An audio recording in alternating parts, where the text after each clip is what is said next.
aspect parfois un peu intuition dans l'entrepreneuriat, c'est ça aussi qui moi m'excite, et se battre après pour que ça fonctionne. Et le digital pour aider aujourd'hui une marque à se lancer, à se développer en Asie, c'est un pilier qui est absolument fondamental, c'est essentiel. C'est un pays qui est vraiment très très impressionnant dans leur capacité à avancer, dans leur capacité à innover, dans leur résilience. La vie continue, donc encore une fois mes clients continuent à commander. Et quand on regarde surtout la Chine, où là c'est le marché quand même le plus intéressant et le plus gros, qui après 2 mois de confinement, là est en train de repartir, parce que les Chinois en fait sont déjà prêts à repartir, à consommer à nouveau. Alors ça va très vite. En fait, les Chinois m'ont énormément impressionné et continuent d'ailleurs de m'impressionner par leur vitesse d'exécution, mais aussi par leur mentalité très très entrepreneuriale. Et en fait, l'une de mes grandes passions, comme on a un peu évoqué, c'est en effet tout ce qui est lié à la bouffe, quoi. À la food, à la bouffe. Bonjour, je m'appelle Charles Briet et avec Embarquement Immédiat, je pars à la rencontre des passionnés dans le monde entier. Ceux qui ont décidé un jour de faire de leur passion le sens de leur vie. Je parle de gastronomie, d'art, de sport, de musique, d'entrepreneuriat, de spiritualité ou d'écologie. Toutes ces choses qui font sens pour moi et pour mes invités, et au final, qui rendent la vie passionnante et stimulante. Embarquement Immédiat Podcast est la marque de notre appétit pour les rencontres lors de nos voyages. J'espère que vous l'apprécierez. Nous partons cette semaine en embarquement immédiat à Hong Kong, à la rencontre d'Emmanuelle Coulon, qui partage avec nous ses passions pour la food responsable et saine, le digital et l'Asie. En période de déconfinement, elle nous apporte son regard sur la situation en Chine. Mais on parle surtout de son installation en Asie et de la création de sa start-up Maison Foodie. Nous évoquons l'entrepreneuriat et comment on s'installe à Hong Kong, comment on travaille et comment on communique avec les Chinois, et l'importance de WeChat en Chine. Passionnés de podcasts, nous échangeons également sur la création de ces podcasts, en éclaireur et son dernier né, les nouveaux toqués. Et vous l'aurez compris, les passions d'Emmanuelle sont la food, le digital et l'Asie. Allez, nous partons en embarquement immédiat à Hong Kong, où nous retrouvons avec plaisir Emmanuelle Coulon. Je retrouve aujourd'hui Emmanuelle Coulon à Hong Kong. Bonjour Charles. Bonjour, qui a créé la Maison Foodies. Tu vas nous expliquer ton concept, mais bon, en gros, tu développes les marques françaises, les marques culinaires françaises en Asie, c'est ça, à peu près? Exactement. J'aide les marques agroalimentaires françaises à se développer et à se lancer en Asie, sachant que je suis sur un créneau de marques avec des produits sains et responsables, parce que c'est une forte demande de la population asiatique sur ces produits qui sont meilleurs pour la santé, qui par exemple ont moins de sucre, moins de gras, ou sont sans gluten par exemple. Et on a de très très beaux produits en France à promouvoir. Donc moi, mon rôle, c'est vraiment de faire en sorte que ces marques françaises puissent se développer dans les différents pays asiatiques. Et puis, parallèlement, tu as aussi créé le podcast Les Nouveaux Toqués, voilà, où tu vas à la rencontre de chefs que français, ou ça, je crois, non? Francophone, parce qu'en effet, le podcast est en français. Et je viens à la rencontre de chefs, comme tu le dis, et également d'entrepreneurs liés au monde de l'alimentaire. C'est-à-dire qu'en fait, Les Nouveaux Toqués, c'est un podcast qui est très tourné sur l'innovation et l'entrepreneuriat dans ce secteur food. J'appelle ça le secteur food. Et en fait, à chaque épisode, on va à la rencontre de quelqu'un qui nous raconte comment ils ont créé de nouvelles choses. Par exemple, le premier pâtissier à avoir fait du vegan dans la pâtisserie française, ou des marques qui se sont lancées sur le bio bien avant que ce soit la mode. Donc à chaque fois, je vais chercher un peu l'innovation dans l'agroalimentaire en France. D'accord, très bien. Oui, j'ai vu que tu avais eu Chantilly aussi, tout ça. Exactement, voilà. Bon, très bien. Comment vas-tu à Hong Kong alors? Et puis, comment es-tu confiné? Comment vous vivez ça là-bas à Hong Kong avant qu'on aborde ton parcours et puis ce que tu as pu faire? Eh bien, à Hong Kong, la situation est relativement stable et agréable, j'ai presque envie de dire, en tout cas en comparaison à la France, dans le sens où nous, on n'a pas eu du tout de confinement obligatoire. Je pense qu'il faut bien replacer le contexte par rapport à ce qui s'est passé en Asie avec l'épidémie, parce que à Hong Kong, tout a commencé fin janvier. au moment du Nouvel An chinois, Mhm. où il y a eu les premiers cas qui sont apparus en Chine en janvier, puis ensuite à Hong Kong fin janvier. Et donc très rapidement, comme Hong Kong avait été traumatisé par l'épidémie du SARS qui a eu lieu en 2003, qui a été une épidémie assez grave, également des morts ici. Il y avait déjà beaucoup de mesures qui ont été mises en place très très rapidement dès les premiers cas de coronavirus ici. C'est-à-dire que dès fin janvier, tu voyais des personnes, enfin quasiment presque tout le monde en fait, mettre des masques dans la rue. Ici, il n'y a pas du tout eu de débat sur les masques. Tout le monde en a porté de manière assez naturelle. Tu as du gel hydroalcoolique à peu près partout, dans les immeubles, dans les bureaux, des contrôles de température également qui sont faits à l'entrée des bâtiments. Donc voilà, tout un tas de mesures qui ont été mises en œuvre dès le mois de février, et en conséquence, un nombre de cas assez limité au mois de février à Hong Kong. Il y a 7 millions d'habitants ici, et on a eu 80 cas au mois de février. D'accord. Voilà, donc très très très peu. Mais en revanche, on a eu une deuxième vague d'épidémie mi-mars avec des personnes qui étaient allées en Europe et qui sont rentrées à Hong Kong et qui étaient porteuses du virus. Donc là, deuxième vague qui s'est propagée beaucoup plus rapidement, malgré toutes les mesures qui continuent à être en vigueur. Mais voilà, on sait que c'est quand même très très contagieux. Donc aujourd'hui à Hong Kong, l'épidémie est j'ai envie de dire presque maîtrisée. Il y a quelques cas par jour, mais on est grimpé de 80 cas en février à environ 1000 aujourd'hui. Oui, donc sur 7 millions, ouais, c'est pas beaucoup. Donc Ouais. c'est pas beaucoup, et voilà, ce qui explique qu'on n'est pas confiné à la maison. Il y a beaucoup de mesures de télétravail, il y a les bars qui ont été fermés, mais les restaurants restent ouverts, les magasins restent ouverts. Avec, encore une fois, il faut bien s'imaginer que tout le monde a un masque, qu'à l'entrée de chaque magasin, on va prendre ta température, qu'on va te demander de te laver les mains avec du gel, etc. Donc c'est une autre manière de vivre l'épidémie. Ah ouais, complètement. Dans tous les magasins, dès que tu rentres dans un magasin, on prend ta température, c'est ça? Exactement, exactement. Et ça, c'est depuis le mois de mars que ça a été totalement systématisé dans toute la ville. Et il y a eu quelques mesures par rapport aux restaurants, alors qui sont encore ouverts, mais il n'y a pas de droit d'avoir plus de 4 personnes autour d'une table. Et les tables sont espacées d'1,50 m à chaque fois. Bon, on verra peut-être là en France, hein, je sais pas. Enfin, toi, tu regardes ça d'un peu loin, du coup, mais bah, tu vois ce qui se passe en Europe, hein, Ouais. c'est compliqué.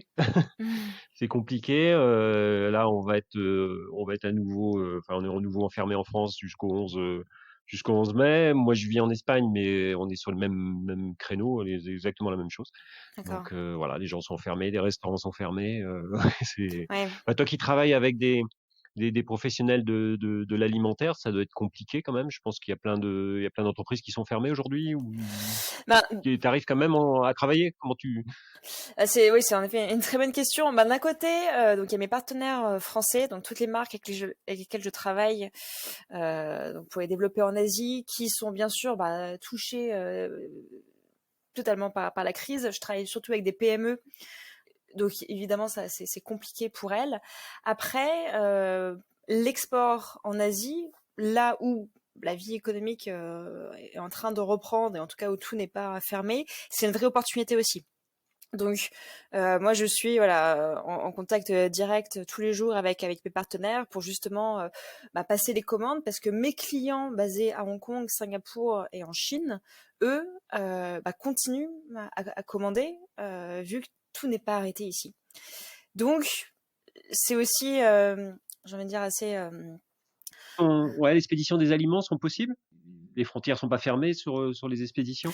Les frontières ne sont pas fermées. Donc aujourd'hui, tu as des conteneurs qui partent du Havre, qui partent de différents points d'Europe. Ce qui est plus compliqué, enfin bien sûr, le transport a été compliqué parce que rien que au sein même de la France, si ton entrepôt ou ton domaine de production est, je sais pas, à Paris ou en province, pour amener ta marchandise au port du Havre, ça va être plus compliqué que d'habitude parce qu'il y a beaucoup moins de transporteurs, ou ça a coûté beaucoup plus cher avec ta compagnie type DHL habituelle. Mais c'est possible, ça reste possible.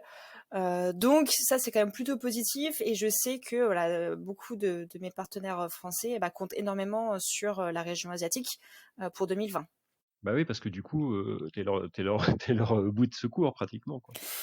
C'est vrai que ça va en tout cas être un levier pour elles pour faire du chiffre d'affaires, sachant que en France ou même en Europe, on ne sait pas encore combien de temps cet état va durer, alors que ici, donc à Hong Kong, alors, faut pas se leurrer, bien sûr, il y a eu un ralentissement quand même de l'économie du fait de ce qui se passe, mais la vie continue. Donc encore une fois, mes clients continuent à commander.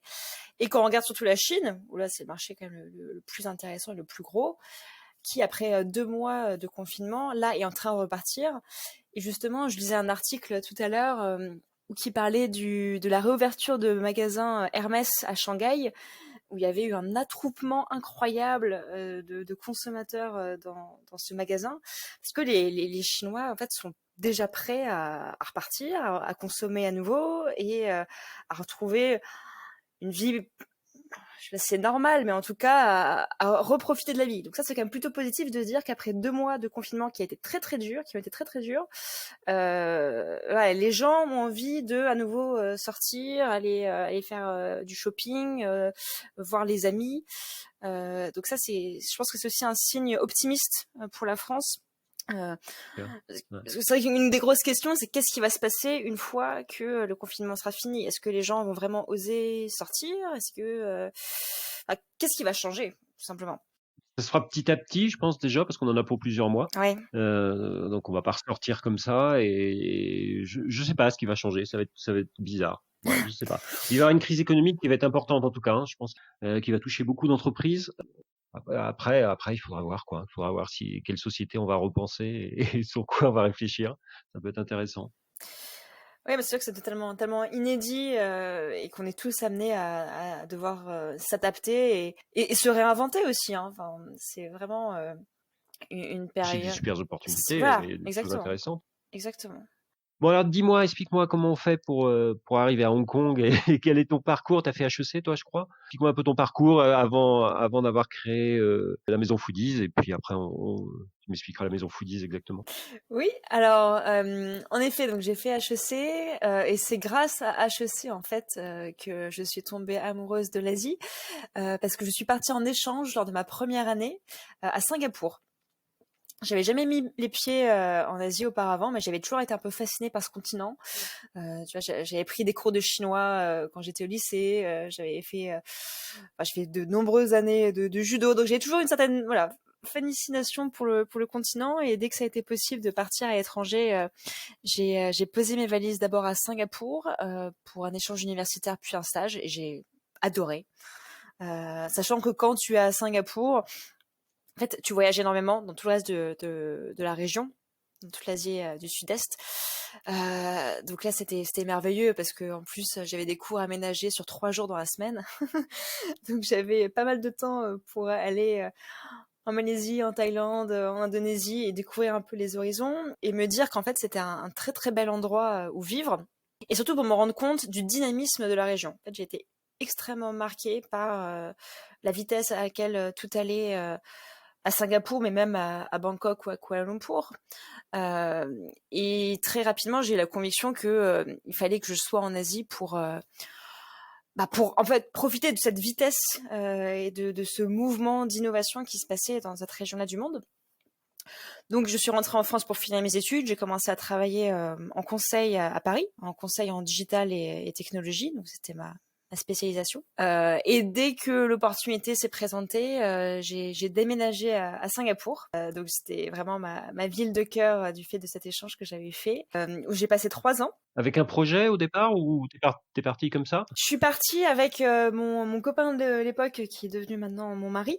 On voulait tous les deux s'expatrier et c'est vrai que moi je poussais beaucoup pour Singapour parce que j'avais énormément aimé et Singapour sur le papier nous correspondait bien à tous les deux.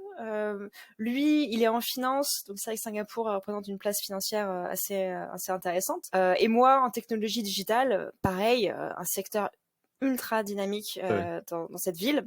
Donc voilà, c'était un peu le bon combo. Lui a eu une première opportunité qui nous a permis de déménager. Moi, j'ai démissionné de mon travail en cabinet de conseil à Paris et j'ai trouvé très rapidement, en fait, quand je suis arrivée à Singapour, en 3 semaines, j'ai trouvé un nouveau travail, encore en conseil. Je voulais continuer D'accord. là-dedans. Et on a fait 3 ans à Singapour. On s'y est beaucoup plu. Voilà, c'est une ville, encore une fois, géniale à plein de niveaux, d'un point de vue voilà, dynamisme économique, d'un point de vue qualité de vie.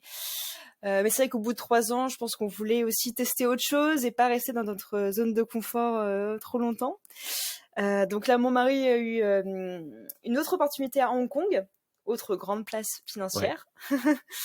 Et on s'est dit, ben, Plus encore, je crois. Ouais. donc on s'est dit bon bah pourquoi pas. Et moi j'ai pu bouger avec mon entreprise où j'étais employée à l'époque. Donc ça s'est très très bien organisé en fait pour qu'on puisse bouger plutôt relativement facilement, j'ai envie de dire. Et donc tu vas me dire mais quel est le lien avec Maison Foodie dans tout ça? euh, Arrive à la création d'entreprise parce que tu voulais créer une entreprise dès le départ ou parce que quand on est dans le conseil ou tu continues dans le conseil ou tu rentres dans le CAC 40 quoi, enfin dans une grosse boîte pour faire du digital, voilà, ou après tu crées ta boîte quoi, ça dépend. Non, en fait, moi, j'étais rentrée dans le conseil parce que je trouvais que c'était une super école pour avoir plein de projets différents, pour travailler avec des gens brillants, inspirants, et puis pour toucher à plein de secteurs en fait. Et c'est vrai que dans toutes les missions que j'ai pu faire dans ces domaines de l'innovation et du digital, en France, j'ai travaillé pour les hôtels Accor, j'ai travaillé pour la SNCF, j'ai travaillé pour des startups aussi. Ici en Asie, j'ai travaillé pour des banques, pour des médias, pour du retail. Donc j'ai vu beaucoup beaucoup de choses.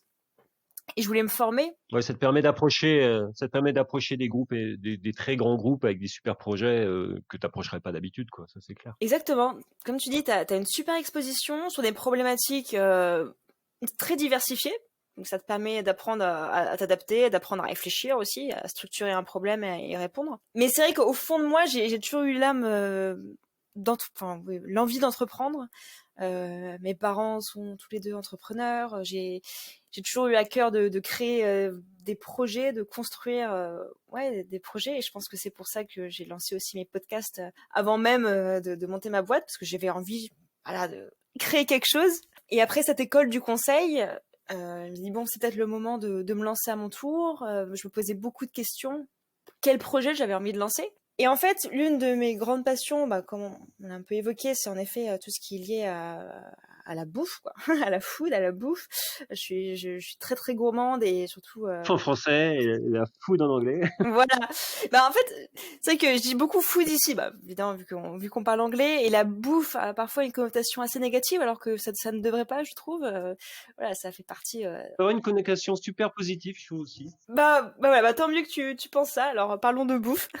Et oui, en fait, moi, c'est un sujet qui me passionne et enfin, je suis très très très gourmande et dès que je rentre en France, j'ai une liste d'endroits où aller pour goûter, que ce soit voilà, des boulangeries, des pâtisseries, des restaurants ou des petits producteurs ou des nouvelles marques tout simplement. Donc c'est vraiment un sujet qui m'a toujours porté.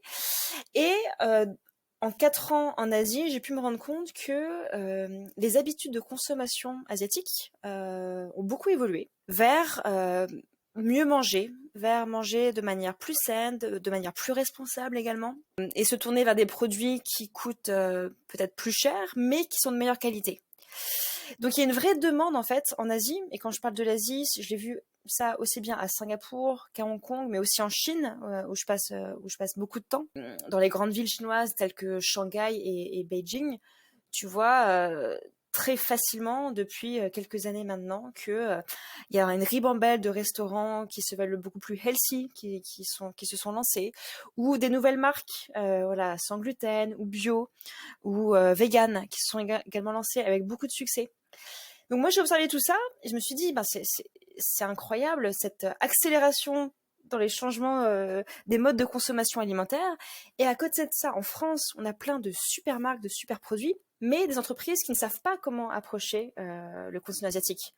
Parce que c'est loin, parce que ça fait peur, parce que c'est très compliqué, l'Asie, surtout la Chine, au niveau réglementaire, au niveau de la langue, au niveau de la culture. Donc il y a une énorme barrière. Et en fait, ces entreprises-là, pour promouvoir leurs super produits, bah, elles ont besoin de quelqu'un sur place qui comprend les deux cultures, qui comprend ce que c'est la bouffe française, qui est passionné par ça, mais aussi qui comprend le consommateur asiatique, et j'ai envie de dire même les consommateurs asiatiques, parce qu'en fait, ils sont très, très divers. Au niveau de la Chine, en fait, t'as un pays, mais t'as une myriade de cultures assez différentes. Et donc, je me suis dit, bah, en fait, cette personne, ça peut être moi. Moi, j'ai à cœur de promouvoir nos super produits français, d'aider des entreprises qui ont beaucoup de qualité dans ce qu'elles font, à venir se développer en Asie. Et donc c'est comme ça que j'ai lancé Maison Foodie l'année dernière. Et c'est passionnant. Et je suis vraiment ravie.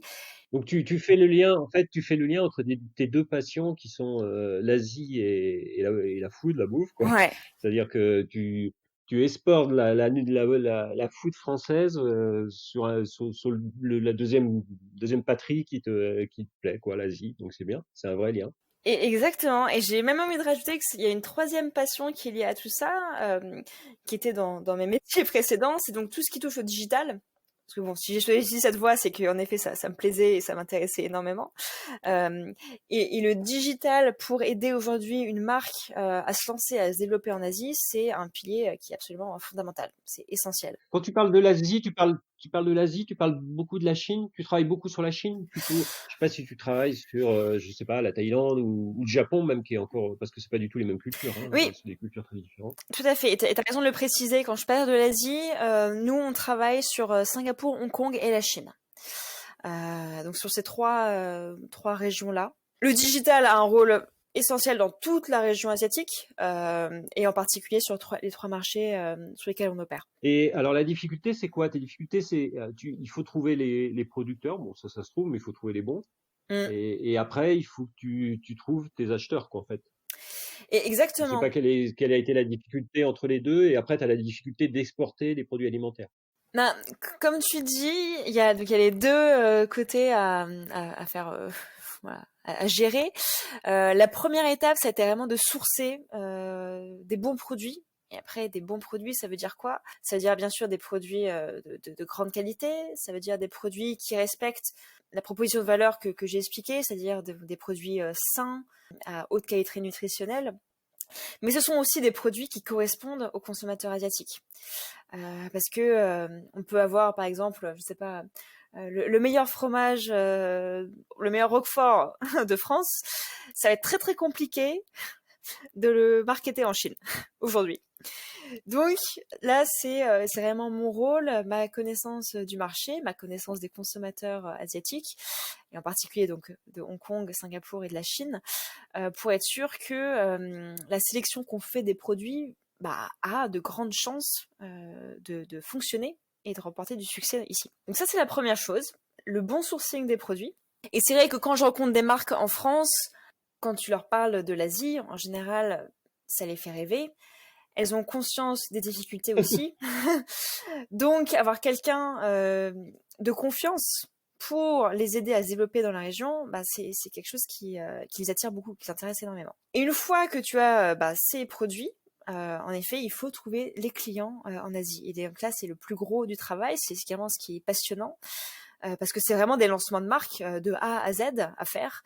Moi, je suis en B2B, c'est-à-dire que je vends ces produits français. Donc surtout, c'est des snacks et des boissons sur lesquels je suis positionnée aujourd'hui. Je vends ces produits à des retailers, donc des supermarchés, des épiceries fines, des plateformes e-commerce aussi. Donc c'est ces trois types d'acteurs principalement. Et mon rôle, au-delà de la commercialisation, c'est bien sûr de m'occuper de tout l'aspect marketing et branding. Comme je disais, on va pas parler de la même manière à quelqu'un qui habite à Shanghai par rapport à quelqu'un qui habite à Paris. Donc il y a toute une réadaptation à faire de la stratégie marketing, il y a une création de contenu à faire, il y a une image à créer. Il y a des réseaux sociaux aussi sur lesquels il faut s'adapter, en particulier en Chine, où Facebook et Instagram sont juste interdits. Donc on parle de WeChat, on parle de Weibo, mais voilà, c'est un autre monde totalement qui s'ouvre aux marques françaises. Et les achats se font directement par cette application d'ailleurs, hein, je crois, directement. Hein. Oui, tout à fait. Alors WeChat, c'est vraiment une application qui est incroyable. Et je pense que ça vaut le coup d'en parler un peu parce que en France, on se rend pas forcément compte de la puissance de la Chine et de l'avancée de la Chine en termes de technologie. Et WeChat en est un exemple très très marquant. Donc comme tu dis, WeChat, tu peux faire des achats directement sur l'application. Donc c'est à la fois une application voilà, pour faire des transactions, des achats, c'est à la fois un réseau de messagerie pour parler avec tes parents, avec tes amis. C'est un réseau social où les marques peuvent également avoir leur propre page. Donc, comme ils pourraient avoir sur Facebook, là c'est sur WeChat, donc tout est intégré en un seul endroit. Et en plus de ça, si tu veux commander un taxi, tu peux le faire par WeChat. Si tu veux faire un virement bancaire, tu peux le faire par WeChat. Enfin, voilà, tu as un écosystème en fait de fonctionnalités qui est absolument incroyable, regroupé dans une seule application. Parce que le but du jeu, c'est de te faire passer le plus de temps possible sur WeChat tout au long de ta journée. Et ils sont très très forts pour ça. C'est comme si tu avais un WhatsApp, un Instagram, un Amazon sous une même application, pratiquement, quoi. Il y a quelque chose un peu comme ça, quoi. C'est exactement ça, tout intégré en une seule application. Ouais. Avec ton Uber, ton Deliveroo, ta banque, voilà, tout est là. Et toi, tu t'achètes pas les produits, toi, tu es juste l'intermédiaire entre les deux, je suppose, non? C'est parce que c'est les marques après qui font les expéditions, toi, tu t'occupes pas du tout de cette partie-là? Alors aujourd'hui, en effet, le business model est un intermédiaire parce que je travaille avec des clients, donc voilà, donc les plateformes e-commerce et supermarchés que je mentionnais, qui ont tout leur circuit logistique directement mis en place depuis la France. Donc voilà, comme je parlais du port du Havre ou de Rungis, mes clients ont déjà tout leur transport mis en place. Donc, ce qui me permet, moi, d'être vraiment l'intermédiaire et de me concentrer encore plus sur les aspects marketing. Mais après, notre vision, c'est vraiment, à terme, enfin assez rapidement d'ailleurs, surtout pour la Chine, vu les volumes qui sont générés en Chine, d'avoir nos entrepôts avec nos stocks pour aller encore plus vite, en fait, sur la commercialisation des produits. Donc juste pour expliquer donc ce modèle, parce qu'on a créé Maison Foodie donc l'année dernière, donc c'est encore assez récent. Et ces premiers mois ont été extrêmement enrichissants sur les produits, sur le marketing, sur nos relations aussi avec nos clients supermarchés et e-commerçants. Donc c'était aussi une phase de test, j'ai envie de dire, pour nous prouver qu'on avait sourcé les bons produits, prouver aussi qu'on était capable de faire des lancements. Donc ce business model d'intermédiaire fonctionnait très très bien. Et maintenant qu'on a fait nos preuves, on veut accélérer. Donc c'est pour ça qu'on est en train de regarder pour avoir des entrepôts à Hong Kong et en Chine et aller beaucoup plus vite sur les volumes commercialisés. C'est quoi ton business model aujourd'hui? C'est quoi? C'est un pourcentage sur les ventes ou t'es en fixe sur du digital? C'est quoi ton business model aujourd'hui? Alors, on a un pourcentage en effet sur les ventes, ce qui nous permet d'être totalement alignés avec nos partenaires français, parce qu'on est motivé par la même chose, c'est-à-dire d'augmenter le chiffre d'affaires dans la région. Et en plus de ça, on a un frais fixe mensuel pour toute la gestion du marketing et du branding. Parce que là, on a un rôle en fait d'agence, de création de contenu, d'animation dans les magasins. Donc, on a également ce frais fixe pour financer tout ça.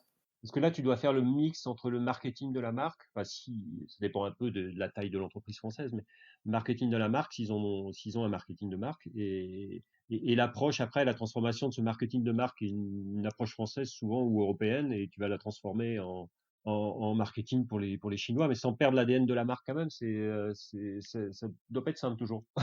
Je sais pas. Tu as en effet un équilibre à trouver, et c'est ça notre valeur ajoutée parce qu'on a une équipe qui est biculturelle, française et asiatique, parce qu'en effet c'est pas évident. Et alors, tu parlais des équipes marketing dans les entreprises françaises. Alors ça c'est quelque chose dont on fait très attention. En fait c'est l'un de nos critères même de sélection pour nos partenaires français. On travaille avec des PME qui ont cet ADN marketing très marqué. C'est-à-dire que on travaille avec des entreprises qui ont compris que le branding était essentiel, qui sont également passionnés de branding, qui ont déjà beaucoup de contenu et qui sont prêtes et volontaires même pour collaborer avec nous sur tout le contenu et toute la stratégie marketing. Donc ça, c'est un élément en effet crucial dans notre sélection de produits et de marques. Et là, tu as créé, c'est une entreprise française, une entreprise, non, c'est une entreprise de Hong Kong, je suppose, donc le siège social, il est à Hong Kong. Le siège social est à Hong Kong, ouais. Ok. Et vous êtes combien de personnes aujourd'hui? Alors aujourd'hui, on est 3. On est 2 entre Hong Kong et la Chine et une personne à Singapour qui nous aide également. Donc voilà, donc ça fait une belle équipe en plein développement. Donc je pense que 2020, on va bien continuer à faire grossir l'équipe, surtout pour la Chine, qui est vraiment le gros chantier de l'année. C'est un marché qui est voilà, fascinant à plein d'égards, avec énormément de potentiel, hein, vu la taille, mais aussi vu la classe moyenne de plus en plus aisée. Et encore une fois, comme je te disais, ces consommateurs de plus en plus nombreux à vouloir mieux manger. Mais la Chine reste un marché très compliqué d'un point de vue réglementaire, d'un point de vue des contrôles, des certifications, des législatives, ou même bien sûr du point de vue marketing. Donc là, on va vraiment renforcer l'équipe pour être armé comme il se doit pour attaquer la Chine, parce qu'on peut pas y aller à moitié en Chine. Faut vraiment y aller à fond et être prêt à investir. Donc ça aussi, c'est un conseil que je donne à toutes les personnes, toutes les entreprises qui regardent aujourd'hui la Chine et qui peut-être voudraient se lancer dans ce pays.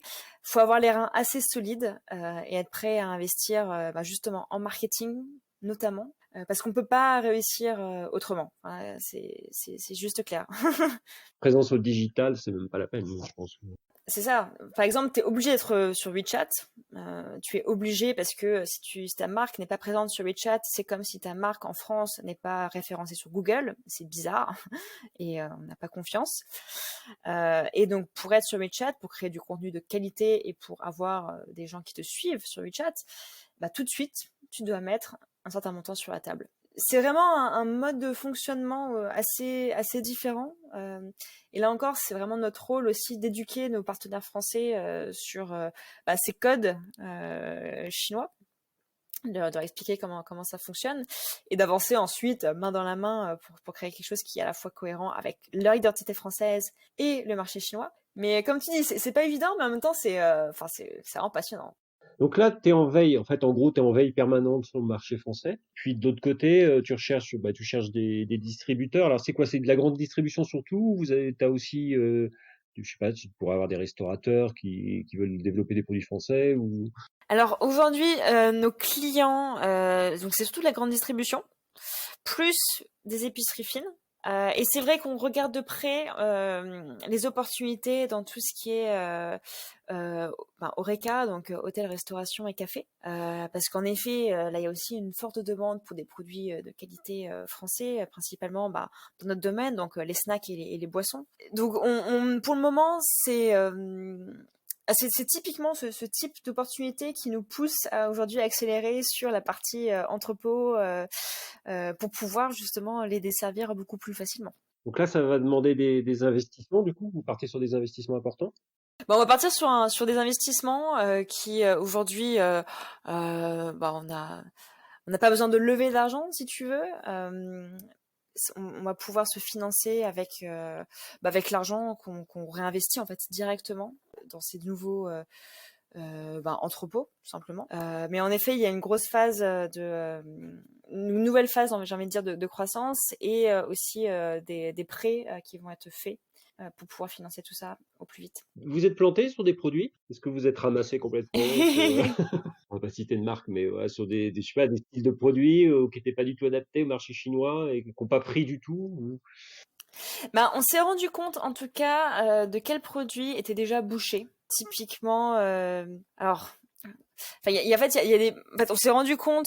C'est vrai qu'au début, on avait sourcé non seulement des snacks et des boissons, mais aussi des produits plus d'épicerie fine, un peu plus, je vais dire, haut de gamme, qui aujourd'hui, en fait, ne correspondent pas forcément à l'éducation des Chinois.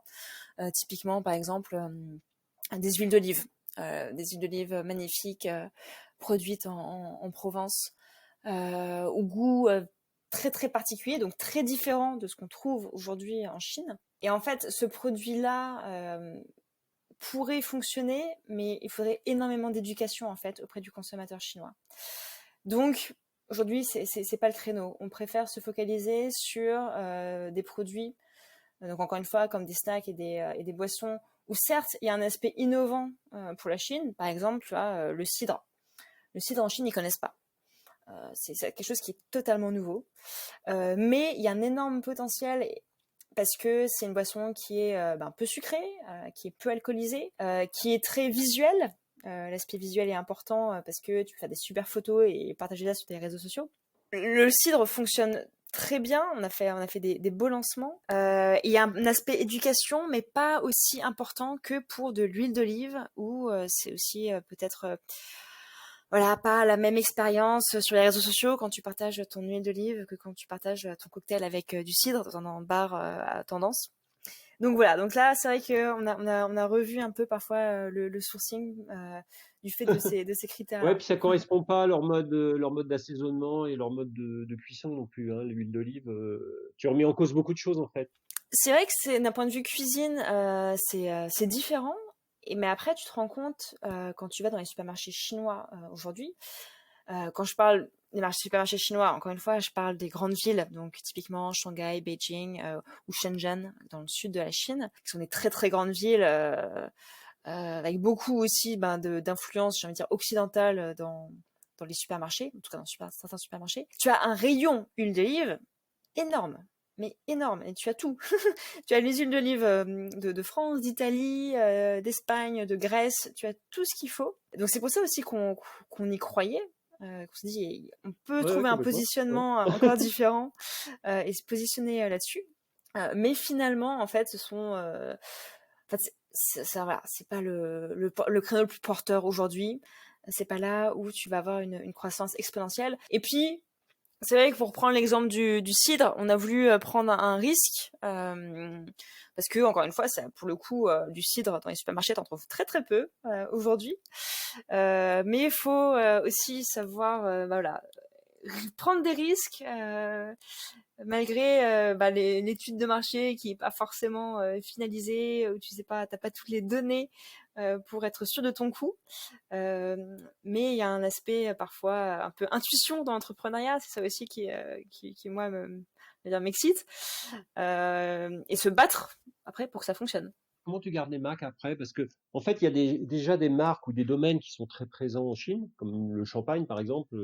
Voilà, je sais pas si il y a plein de petites maisons de champagne où il y a des choses à faire sûrement, mais les grandes maisons, elles sont toutes présentes et elles ont déjà je pense que elles sont déjà implantées sur place. Comment tu te positionnes, toi, une marque qui vient s'implanter, tu vois, que tu vas représenter et qui grossit et qui développe son propre marketing après sans toi? C'est compliqué ça, non? Parce qu'il y Oui, a un moment où la marque, si elle devient très importante en Chine, elle va installer elle-même ses propres, je sais pas, où elle va exporter elle-même, où elle va trouver elle-même ses clients, je sais pas. Je me pose la question, hein. oui, non mais c'est en effet une des questions, une des premières questions qu'on s'est posées, et on met ça aussi tout de suite sur la table avec nos partenaires français, parce que nous, notre objectif final, c'est quoi? C'est que nos partenaires cartonnent en Chine, donc qu'en effet qu'ils se développent et que à terme potentiellement ils soient capables d'ouvrir un bureau à Shanghai, à Hong Kong, à Singapour, parce que ça a explosé. Certes, c'est un risque pour moi d'un point de vue business, mais moi, ma mission, c'est vraiment de m'occuper des premières années de lancement et de développement de la marque. Et pendant ces premières années-là, bien souvent, en fait, tu as besoin d'un tel investissement pour ouvrir un bureau qu'il faut mieux se reposer sur une structure comme Maison Foodie, qui va s'occuper de tout pour toi, qui va être incentivé à la commission, donc encore une fois intérêt totalement aligné sur les ventes, qui va être beaucoup plus flexible que si tu ouvres un bureau. Alors déjà pour ouvrir une entreprise en Chine, c'est très galère. Donc voilà, ça va prendre déjà beaucoup de temps, ça va demander pas mal d'argent, tu vas recruter des gens, tu vas investir dans tes bureaux, etc. C'est quand même un énorme investissement, alors que pour les premières années, tu Mhm. peux réduire ton risque avec Maison Foodie. Donc c'est un peu ça le pari qu'on fait. Et puis après, pour être tout à fait honnête, si dans quelques années, notre chère marque de cidre partenaire cartonne tellement qu'ils vont ouvrir leur bureau à Shanghai et à Hong Kong, très bien.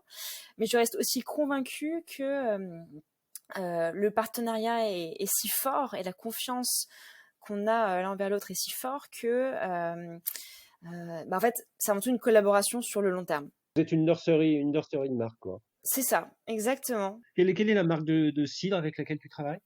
Ah, ça, je peux pas le dire. Désolée. J'ai des origines bretonnes, alors je sais pas si c'est en Bretagne ou si c'est en Normandie. C'est en Normandie. Ça va, je connais moins la Normandie. Ah. Bon, on dit rien alors. Tout va bien. Tout va bien, pas de souci.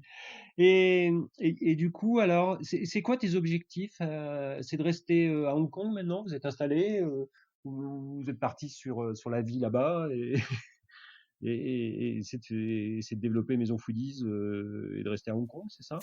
Oui, Ou de s'implanter peut-être au Japon aussi ou dans d'autres pays? ben, pour le moment, entre Hong Kong, Singapour et la Chine, on a déjà beaucoup à faire. Hong Kong nous donne l'avantage d'être à la fois entre Singapour, qui est à 4 heures de vol d'ici, pas très loin de Shanghai et de Beijing. Et de Shenzhen également, donc vraiment à côté de la Chine. C'est une position qui est stratégiquement ultra intéressante. Et puis c'est vrai que la vie à Hong Kong est super. Enfin, c'est une ville qui bouge beaucoup, qui a énormément de caractère. Ce qu'on sait assez peu sur Hong Kong, c'est que au-delà des images de toutes les tours qu'on peut avoir quand on pense à la ville, il y a beaucoup de nature en fait ici. C'est-à-dire que tu peux prendre ta voiture ou un taxi ou même un bus et en une demi-heure te retrouver au milieu de nulle part en train de faire une randonnée de 3 heures, 4 heures et te perdre totalement au milieu de la nature. Donc ça, c'est un côté qui est assez fou, qui me plaît beaucoup et qui permet aussi d'avoir un équilibre, tu vois, où en journée, tu bosses beaucoup, tout va très très vite ici, tu as une grosse culture du travail, mais à côté de ça, le dimanche, tu peux totalement t'aérer l'esprit et te changer les idées à quelques minutes de chez toi et oublier que tu es dans une des villes les plus grandes du monde. Donc ça, c'est dingue. Et comment ça se passe les rapports avec les Chinois sur le business? Ça va assez vite. C'est comment quand ils te disent un OK, c'est tout de suite. Le business il démarre tout de suite ou ils te testent dans un premier temps. C'est quoi leur mode de fonctionnement? Alors, ça va très vite, en fait. Les Chinois m'ont énormément impressionné et continuent d'ailleurs de m'impressionner par par leur vitesse d'exécution, mais aussi par leur mentalité très très entrepreneuriale et business. C'est-à-dire que tu vas voir, je sais pas, un partenaire à Shanghai et tu leur présentes une opportunité. On va reprendre l'exemple du cidre où tu lui présentes du cidre, tu lui expliques pourquoi tu crois au potentiel du cidre en Chine, mais tu peux avoir un deal avec ce partenaire-là signé le jour même presque. Parce que si tu as réussi à le convaincre et que lui, il voit une opportunité, en effet, avec un fort potentiel, il va vouloir foncer. Il va vouloir y aller à fond. Ils sont prêts à prendre des risques. Ils sont vraiment prêts à prendre des risques. Ils peuvent se planter, mais c'est pas... Je sais pas que c'est pas grave, mais en tout cas, ils sont prêts à passer par cette phase-là pour construire quelque chose d'encore plus grand, quelque chose d'encore plus fort. Et, euh, et cette mentalité très focus entrepreneur et business, je l'ai vu à plein de niveaux et que ça soit dans des grosses boîtes ou dans des petites entreprises. Donc c'est assez marquant en fait. Et en fait, ça se voit très bien, par exemple, sur Alibaba, donc qui est l'une des grandes plateformes e-commerce de Chine. Beaucoup de Chinois individuels ont lancé leur propre boutique sur Alibaba pour commencer à vendre leurs affaires ou pour monter un petit business, un side business à côté de leur emploi normal. Et donc ça, c'est vraiment aussi assez révélateur de cette mentalité très entrepreneuriale qu'ont les Chinois et qui vraiment m'impressionne. Où, voilà, ils se lancent, ils vont monter leur affaire et puis finalement ils vont se retrouver à faire des centaines de milliers d'euros de chiffre d'affaires avec un petit side business qui ont commencé comme ça sur Alibaba, mais en y allant à fond et en y croyant dur comme fer. C'est dingue. Alors le podcast, ça t'est venu comment? C'est lié à tout ça, hein, c'est lié aussi à la food, je suppose, et puis aux rencontres que tu as faites, et tu t'es dit, tiens, j'ai envie de communiquer sur la food française, mais t'es en langue française, alors c'est pas pour les Chinois non plus. Oui, tout à fait.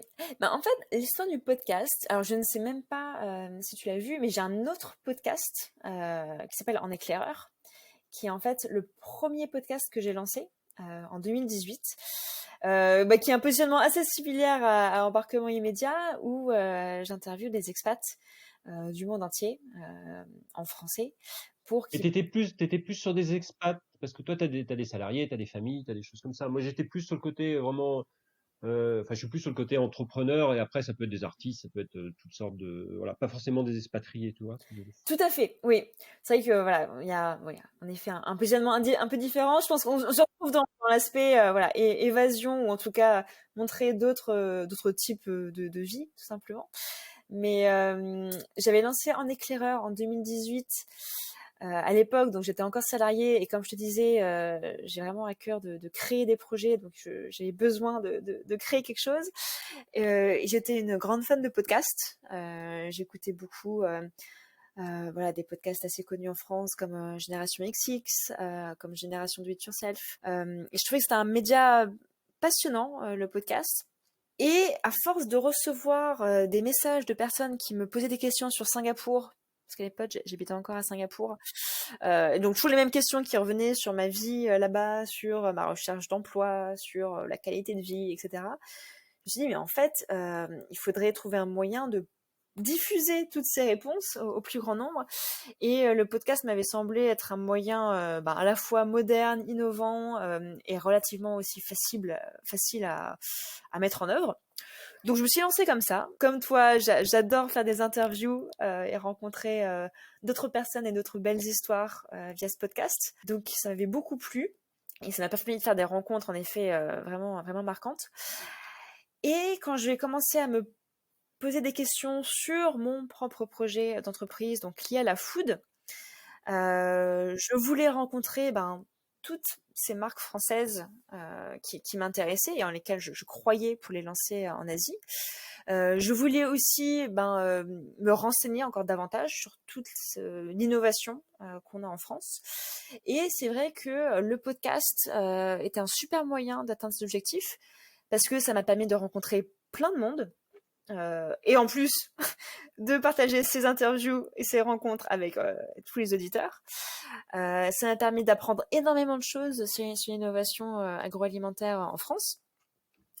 Et puis de continuer à, j'ai envie de dire, construire mon expertise dans le domaine F&B.